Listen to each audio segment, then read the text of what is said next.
Let's clear something up right away, tonight, because the headline going around is not quite telling you the real story, and I'd rather fix that in the first 30 seconds than let you watch 8 minutes based on a wrong premise. The United States military is not, as of tonight, bombing Iranian police stations.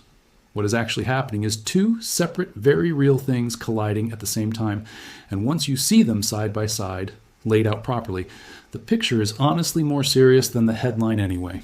Quick who am I, because a couple of you are new here, and I'd rather you know what you're getting before you invest 8 minutes in this. I dig through official statements, human rights documentation, and cross-checked reporting on conflicts like this one, and I tell you plainly when something is confirmed versus when it's just a claim floating around with no independent backing yet. No inside sources, no Pentagon leaks, no secret contacts inside Tehran, just patience and a refusal to publish something I can't actually back up with a name and a link. Let's get into it. Track 1 is the war. CENTCOM, the U.S. command running military operations across the Middle East, has hit Iran 4 separate times in the last week alone, targeting naval assets, coastal radar, missile and drone sites, and, for the first time ever in an actual combat mission, a wave of autonomous sea drones against a facility at Bandar Abbas. None of that is police infrastructure. It's military. The ceasefire from mid-June collapsed after Iran struck commercial tankers near the Strait of Hormuz. The U.S. pulled an oil sale exemption, and things spiraled from there into strikes hitting Bushehr, Chabahar, Jask, Konarak, Abu Musa, and a long list of other sites across the country's southern coast. Al Jazeera's own tracking of Iranian health ministry figures puts the toll from just the past week of strikes at roughly 35 people killed and around 300 wounded, which gives you a sense of the scale we're actually talking about, even without a single police station involved anywhere in that count. A security guard died at a water pumping station in Mashhar. A civilian was killed and 4 wounded in a separate strike on a water facility in the same province days later. Those are the confirmed casualties tied directly to the American side of this, not police stations. Infrastructure, mostly military adjacent, with real civilian bleed-through which happens in war and is worth sitting with. But it's a genuinely different story than cops getting bombed. Track 2, the one that actually does involve police stations, has nothing to do with American bombs. This one is Iranians themselves, and it's been building for months. Before I get into the timeline, it helps to understand the two forces people keep lumping together under security forces, because they're actually structured differently, and that distinction shows up constantly in the reporting. The IRGC, the Islamic Revolutionary Guard Corps, is not Iran's regular army. It's a separate, ideologically loyal military and paramilitary body created after the 1979 revolution, specifically to protect the Islamic Republic system itself, answering directly to the supreme leader rather than through normal military or civilian command channels. Underneath the IRGC sits the Basij, a volunteer militia wing that's historically served as the front line used against domestic protesters. The group most witnesses describe using live ammunition on crowds. Separately, Iran has a regular national police force known by the Persian acronym Faraja, which in theory functions more like ordinary civilian law enforcement. In practice, during a crackdown like the one in January, Amnesty's own documentation shows Faraja units operating alongside IRGC and Basij forces, rather than staying in a separate lane, which is part of why you'll see police stations specifically named as staging points in eyewitness accounts, not just IRGC bases, and why the police and the regime's security apparatus have become almost interchangeable phrases in how ordinary Iranians describe this period. Now the economic backdrop, because the protests didn't come out of nowhere ideologically, they came out of people's wallets.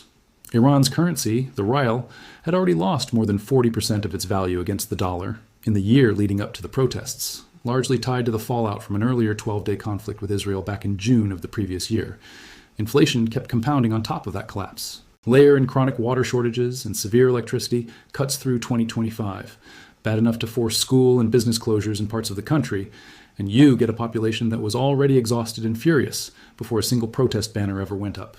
The government's own response arguably made things worse rather than better. Security spending reportedly jumped by nearly 150% in the lead-up to the unrest, while wage increases offered to the public amounted to roughly 2/5 of the actual inflation rate, meaning ordinary Iranians were explicitly told, through budget priorities alone, that the state valued suppressing them more than supporting them months before a single tear gas canister was ever fired. Go back to December 28th, 2025. Shopkeepers in Tehran's Grand Bazaar shut their stalls in protest over the collapsing real and soaring prices. Within days, it turned into the largest wave of street demonstrations Iran has seen since the woman, life, freedom movement, arguably since 1979 itself, according to some longtime Iran watchers. People weren't just angry about prices anymore. They were done, fully done. Chants calling for the end of the Islamic Republic system entirely, not reform, replacement. The regime's answer arrived on January 8th and 9th. Amnesty International, working from verified video and eyewitness testimony, documented security forces stationed on rooftops, including the rooftops of houses, mosques, and yes, police stations, firing rifles and shotguns loaded with metal pellets directly at protesters' heads and torsos. Amnesty identified the forces involved as the IRGC, including its Basij militia wing, multiple divisions of Iran's police force, known by the acronym Faraja, and plainclothes agents working alongside them. Amnesty called it the deadliest period of repression in the organization's decades of research on Iran. That's about as serious a statement as a human rights body makes, and it did not make that call lightly or quickly. On numbers, I want to be careful, because this is exactly where things get muddy, and I'd rather slow down than give you a clean figure that isn't actually clean. Iranian International, an opposition-aligned outlet based outside the country, reported at least 12,000 killed, and later said the real number could be as high as 20,000. CBS News repeated similar figures as phone service was partially restored. Amnesty, which tends to be more conservative and methodical in its verification process, said the death toll during the January 8th finest 9th crackdown specifically rose into the thousands, without committing to Iran International's larger number. I'm giving you both figures, because you deserve to know the range genuinely exists, not because I can tell you with confidence which one is exactly right. Iran shut down the internet the moment the killing started, which is itself the tell. You don't black out an entire country's communications unless you're trying to hide something happening inside it. And the timing there speaks louder than any single number either side has put forward. It's also genuinely worth knowing the protest movement was never one unified thing with a single leader or a single demand. And that's important context for anyone trying to picture this as a clean revolution narrative. A big visible current of it has rallied around Reza Pahlavi, the exiled son of Iran's last Shah, who's positioned himself from outside the country as a rallying figure, without formally claiming to be leading an organized movement on the ground. Protesters adopting his messaging have flown the old lion and sun flag, the pre-1979 Iranian flag, as a symbol of rejecting the current system entirely, and that flag shows up repeatedly in verified footage from cities across the country. But alongside that current, there are separate, distinct threads that aren't about restoring a monarchy at all. Underground cells describing themselves as resistance units, and generally understood to be aligned with the opposition group, the MEK, have been putting up their own messaging calling explicitly for a democratic republic, not a return of the Shah's family, with banners in cities like Arak stating flatly, "No to monarchy, no to the mullah's rule." And separately still, ethnic minority regions have their own armed and organized opposition tracks that predate this entire protest wave by years. In Iran's southeastern Sistan and Baluchistan province, militants affiliated with a coalition called the People's Fighters Front, representing Sunni Baloch nationalist groups, have carried out targeted killings of local security officials, including assassinating the police chief of Iranshar. In Iranian Kurdistan, the Kamala party called for a general strike that drew support from 6 other Kurdish opposition parties, and a separate group calling itself the Kurdistan Freedom Party claimed an assault on an IRGC headquarters building in Kermanshah. The reason I'm walking through all of these separately, rather than folding them into one the protesters' narrative, is that they genuinely are not one movement. They share a common enemy in the current government, but they don't share a common vision for what replaces it. And that fragmentation is itself one of the reasons analysts remain cautious about predicting the regime's collapse, because a united opposition front is historically much harder for a government to survive than several separate, sometimes even competing opposition, currents operating in parallel, pulling in different directions, even while aimed at the same target. It's messy, it's not a tidy single narrative, and honestly, that messiness is a more accurate picture of what's actually happening than any version of this story that hands you one clean protagonist and one clean demand. I also want to flag something specific that happened during this protest wave, because it's directly relevant to the whole no fake news standard I try to hold every video on this channel to. During the unrest, a video went up on Instagram showing a Tehran neighborhood called Punak, where residents responded to the government cutting street lighting by setting off fireworks and lighting up the night with their phone flashlights in a show of defiance. That part of it was real, genuinely real, verified real. But separately, an AI-generated video inspired by that real protest, and explicitly labeled as AI generated by whoever originally posted it, ended up getting reposted elsewhere without that label attached. And according to reporting from Deutsche Welle, one of those unlabeled, stripped-down reposts alone pulled in something like 750,000 views, with the original AI post reportedly hitting 60 million views total across platforms. Deutsche Welle specifically flagged the unlabeled redistributed copies as misinformation, not because AI-generated content is automatically bad, but because stripping the label off turns a clearly marked artistic or illustrative video into something people mistake for raw documentary footage of an event that didn't happen exactly that way on camera. I'm telling you about this specific incident because it's a perfect, concrete example of exactly the kind of thing I try to avoid putting in front of you. And it's also a good reminder that even genuinely deeply real movements like this one attract exactly this kind of distortion around the edges, which makes careful sourcing more important, not less, especially when the underlying human story is real enough that it doesn't need embellishment to matter. So that's the origin point. And here's where it starts wrapping back around to the current war and to that headline you clicked on. On February 28th, Israel and the United States launched a joint strike that killed Iran's supreme leader Ali Khamenei, along with several family members, kicking off the broader war that's been running on and off ever since. Part of the American justification given publicly at the time was explicitly tied to the regime's crackdown on those anti-government protests, alongside the more familiar nuclear program concerns. Whether you buy that as a genuine motivation or as a convenient framing for a war that had other drivers too is a fair debate, and reasonable people land in different places on it. I'm not going to tell you which one is right. I'm telling you it was stated on the record, publicly, as one of the reasons given at the time. With Khamenei gone, Iran had a leadership vacuum in the middle of an active war, and that's produced its own mess. His son, Mojtaba Khamenei, has now been named the new supreme leader. But according to reporting from Iran International, sourced to people close to the Assembly of Experts, the clerical body that's constitutionally supposed to select the leader, at least 8 members refused to attend the emergency session where his selection was finalized, in direct protest at what they described as heavy pressure from the Revolutionary Guard to install him specifically. Some members reportedly warned publicly and openly that handing the role to the previous leader's own son looks uncomfortably close to hereditary monarchy, which is not exactly a good look for a system that overthrew a monarchy in order to exist in the first place.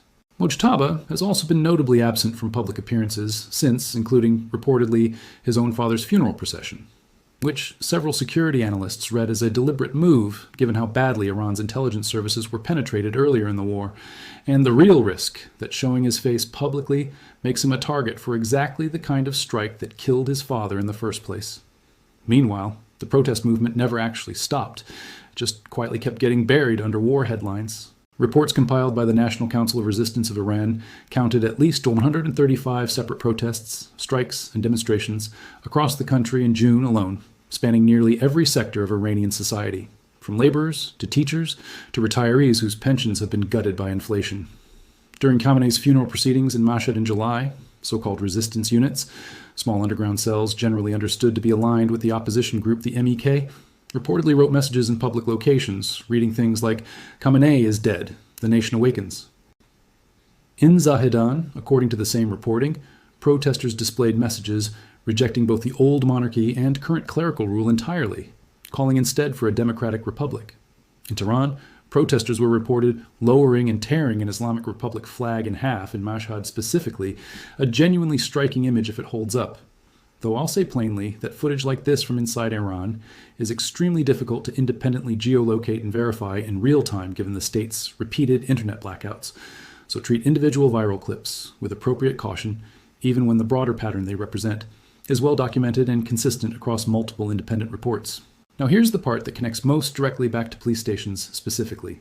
Back in March, Iran International reported, citing sources inside the country, that a wave of attacks struck several targets in Tehran used by Iran's security forces, including an anti-narcotics police station, a separate police station in the southeastern part of the city, the municipal building for Tehran's District 18, and, oddly specific but reported repeatedly, 2 sports complexes and a water park that security forces reportedly used for their own recreation and self-protection. I want to be straight with you about the attribution here because it's genuinely unclear. The reporting doesn't definitively say whether these were airstrikes from outside the country, sabotage from domestic resistance cells, or some combination. What the same reporting does note is that this happened during a period when Iran's chain of command was already fracturing after Khamenei's death, with some officers reportedly not showing up to their posts and orders struggling to move down the ranks, disarray severe enough that Iran International separately reported the Assembly of Experts couldn't even convene safely to pick a new supreme leader through the normal legally required process, because Israeli airstrikes hit the Assembly's own building in calm mid-session on their first attempt, forcing later meetings to happen online instead. When a government's central succession mechanism can't safely meet in person, it tells you something about how thin institutional continuity had gotten during that window. And it's a reasonable environment for exactly the kind of murky, hard-to-attribute attacks that hit those police facilities to occur, whether from outside strikes, internal sabotage, or the kind of opportunistic settling of scores that tends to happen anywhere state authority visibly wobbles. So take that specific story as a real reported event with genuinely murky authorship. Not a clean, the US bombed a police station narrative, because that's simply not what the actual sourcing supports. Layer onto all of that the executions. Human rights organizations tracking Iran's judiciary have documented a steady stream of death sentences and executions carried out against people detained during the January uprising, including at least one case, a woman named Falahi, whose sentence the NCRI is actively campaigning against as of this month, warning her life is in immediate danger without international intervention. There's also the case of a young man named Arash Tolo Shekhzada, detained in February after guards intelligence agents raided his home over videos he'd shared of the Mashhad protests. According to reporting from Iran International, his family didn't hear from him for days, found his apartment ransacked when they went looking, and eventually learned through a hospital contact that he'd been transferred to a hospital in Mashhad, with broken arms, broken legs, and a severe head injury, including a damaged skull.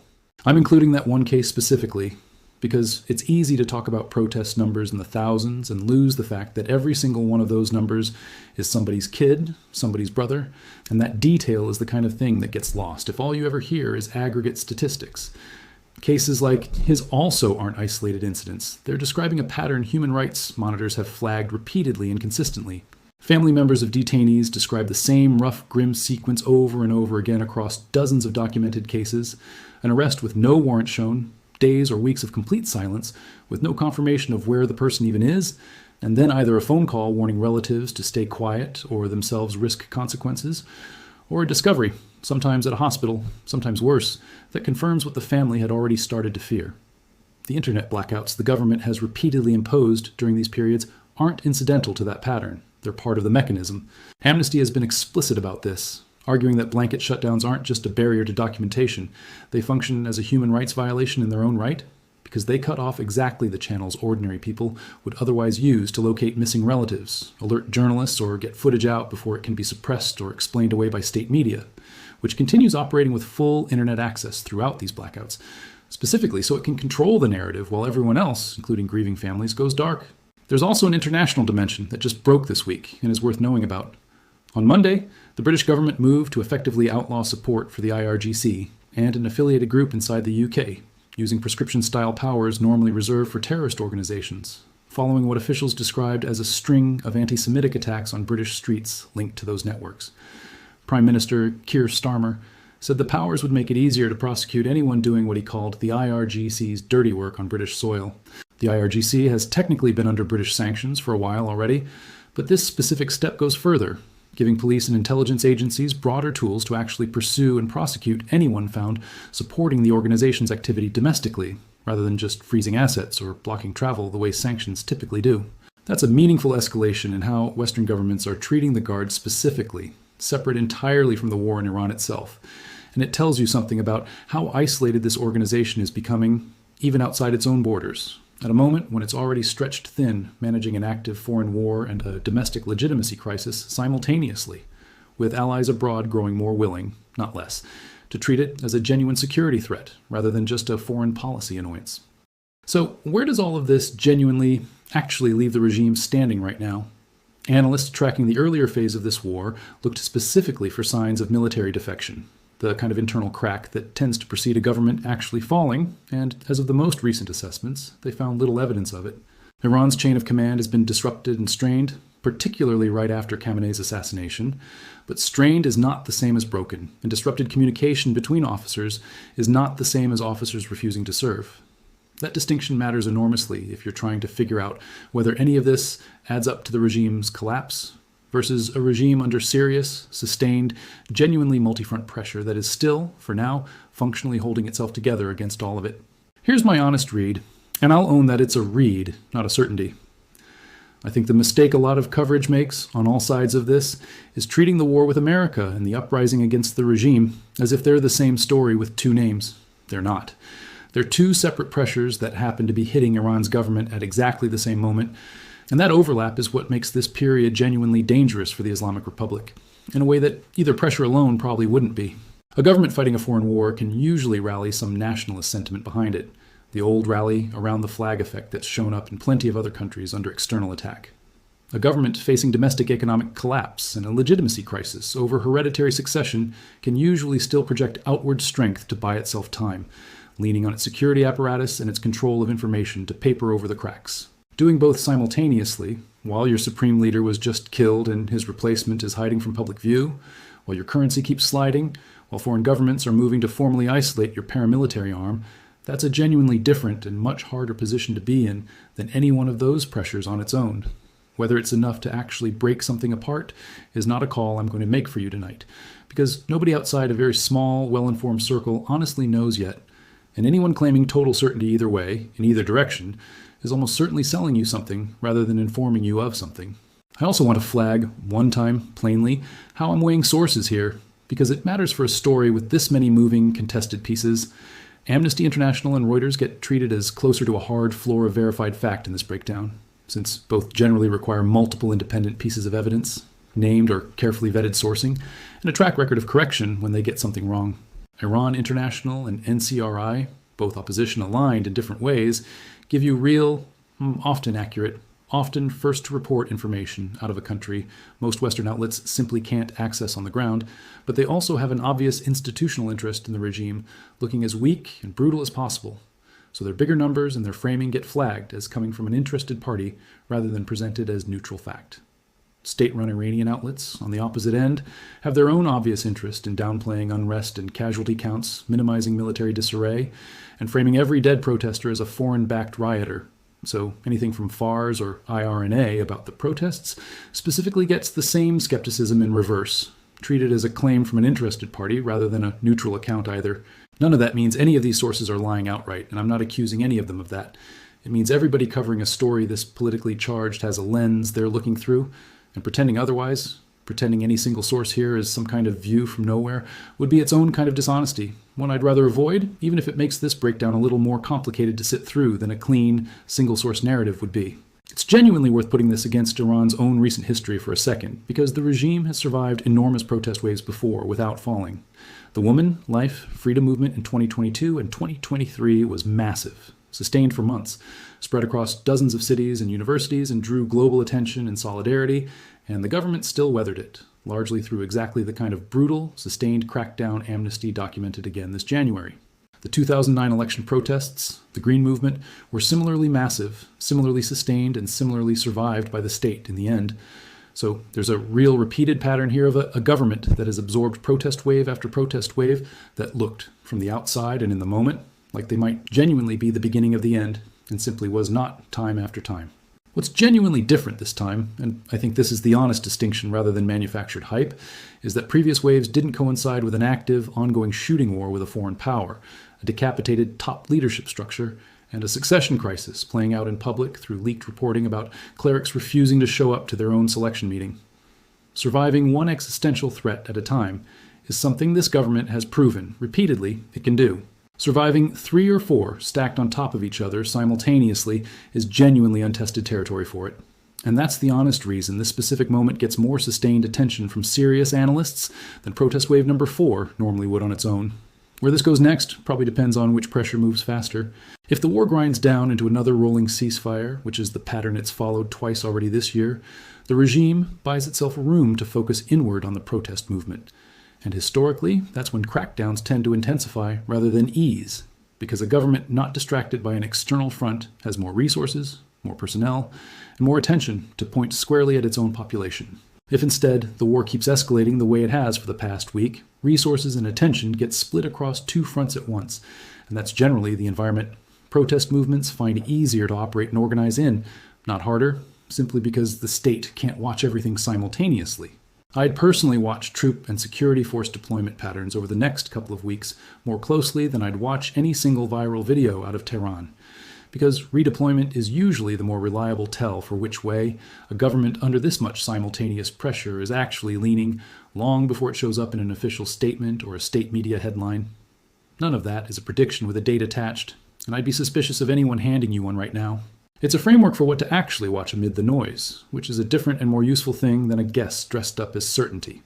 If breakdowns like this are useful to you, the ones that actually separate 3 or 4 tangled storylines instead of mashing them into one dramatic headline, subscribe and keep notifications on, because both of these threads, the war and the uprising, are moving fast enough that a single week can flip the picture entirely. And I want you seeing the real version the moment it's confirmed, rather than the loudest version a day later. I'd rather earn a slower subscriber base built on people who actually trust what I put in front of them than chase a bigger number with content that can't survive a fact check. And if that's the kind of channel you want to be part of, sticking around genuinely helps more than you'd think, because the algorithm rewarding careful coverage over rage bait is not automatic. It happens because people like you choose to engage with it, comment on it, and share it, instead of the louder alternative sitting one video over. And second, tell me in the comments which thread you want more of, and be specific if you can.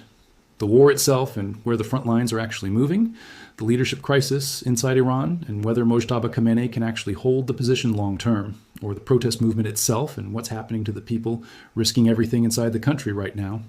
Each one of those is genuinely a full video on its own, and I'd rather build the next one around what you actually want explained properly, instead of guessing and hoping I picked right.